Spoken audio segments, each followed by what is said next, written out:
On a vu des gens prêcher contre la masturbation et après avoir prêché cela, tout le monde commence à se masturber à la jeunesse. Parce que le but, ce n'est pas de prêcher contre quelque chose, mais le but, c'est l'esprit qui a derrière ce que l'on prêche. Vous savez, aujourd'hui, avec le marketing évangélique, tout le monde sait que pour être un vrai serviteur de Dieu, il faut prêcher contre le péché. Mais il y a aussi des faux serviteurs de Dieu. Il y a aussi des serviteurs de Satan qui peuvent prêcher contre le péché. Mais quand vous dites amen à ces paroles, vous ne dites pas amen qu'aux paroles, mais à l'esprit qui inspire ces paroles. Et au lieu d'avoir l'esprit de crainte de l'éternel, vous avez l'esprit de l'erreur et vous faites au fait ce qu'on vous a interdit de faire après culte. Voilà pourquoi il nous faut du discernement.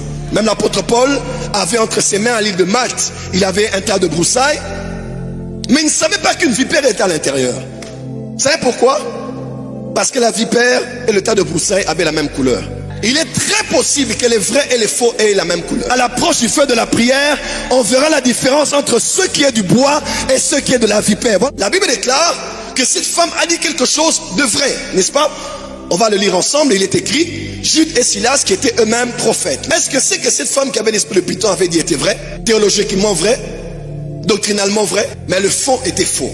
Voilà pourquoi que Dieu donne le discernement au corps du Christ en ces temps de la fin. Parce que quelqu'un d'autre peut dire quelque chose qui est doctrinalement vrai, théologiquement vrai, mais l'esprit qui l'inspire est l'esprit des ténèbres.